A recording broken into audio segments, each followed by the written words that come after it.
Juliana Shain in downtown Los Angeles, where teachers confront the LA Times over the suicide of one of their own. That story coming up. I'm Juliana Shain in downtown LA, where police need your help to find these robbers before they strike again. I'm Juliana Shain at police headquarters, where the search is on for a 6-year-old girl and the person who kidnapped her. Details coming up. I'm Juliana Shain in Beverly Hills with Lisa Gibbons and people who love to give. That story coming up. Reporter Juliana Shain has the story. Juliana? Jay, we're outside the LA Times building where the vigil is taking place. Take a look behind me. You'll see dozens of students, parents, and teachers who say this newspaper has blood on its hands. Oh God, the F! These teachers and students are marching through downtown Los Angeles to honor Rigoberto Ruelas. He is the elementary school teacher who killed himself after the Los Angeles Times published reports of his low job performance scores. They labeled him as a less than effective teacher. Ruelas' brother Alejandro says the paper is responsible for his death.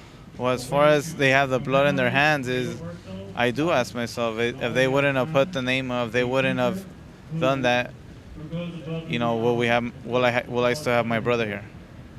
And I would hate to be that person that has to carry that guilt.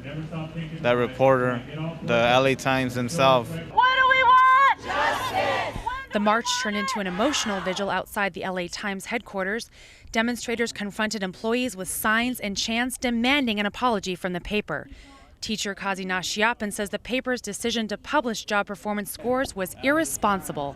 I don't think it's very fair because they never really came into the community and spoke to the teachers, spoke to the principal, spoke to the students. They really didn't know what was going on. They're just trying to get a story. The vigil ended with candlelight and tears, and for Jasmine Ruiz, lots of painful memories. How did you feel when you heard that Mr. Ruelas had killed himself due to something that was published in the newspaper? I couldn't believe it, and I just felt like crying and never stopped.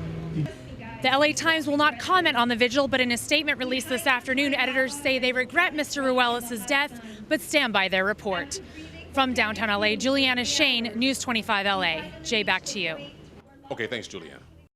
You're looking at surveillance video of a violent takeover robbery. Watch as one suspect pistol whips a clerk in a tiny office, while another suspect assaults a customer.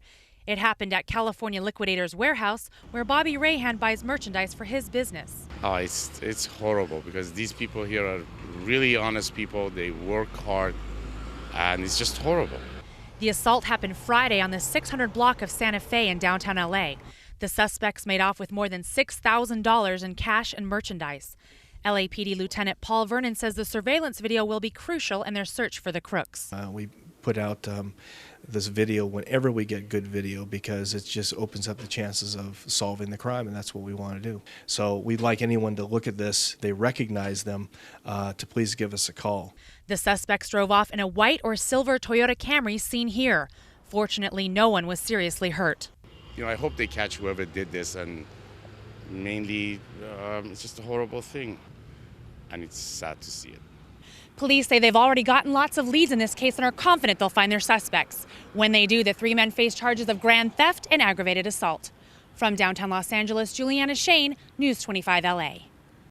Reporter Juliana Shain is covering the story. Juliana? Jay, we're standing outside Cantara Elementary where the kidnapping took place. The suspect, who is the child's biological mother, walked right in that back gate, took the child, and the two haven't been seen since. This is a picture of the mother, whose name is Cristabel Funes. Police say she was able to get her daughter, 6-year-old Kelly Funes, out of school by pretending to be her foster mother.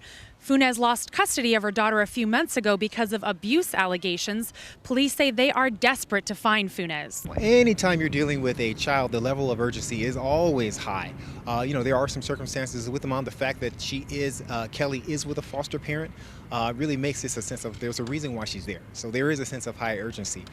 The mother is described as a 29-year-old Hispanic woman, 5'1" and 120 pounds. She was last seen wearing a royal blue shirt and blue jeans skirt. The daughter was last seen wearing her school uniform of navy blue pants and a white shirt. She was carrying a black and pink Barbie backpack.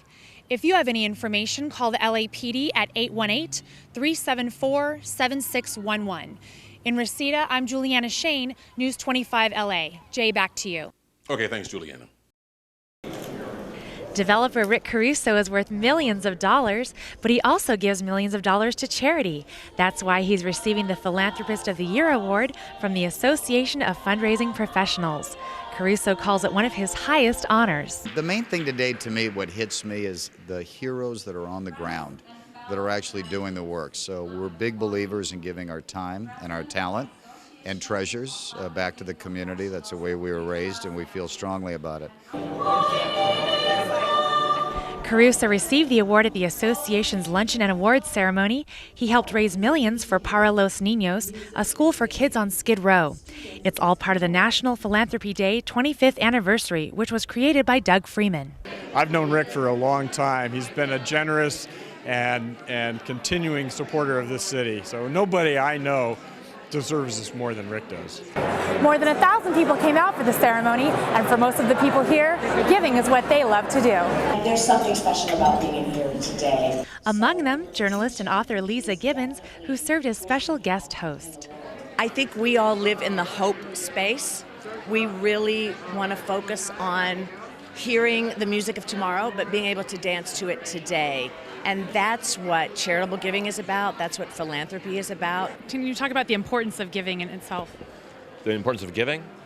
It makes you feel better.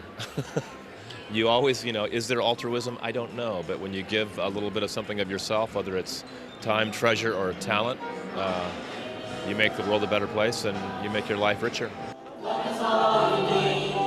From Beverly Hills, Juliana Shain, News 25 LA.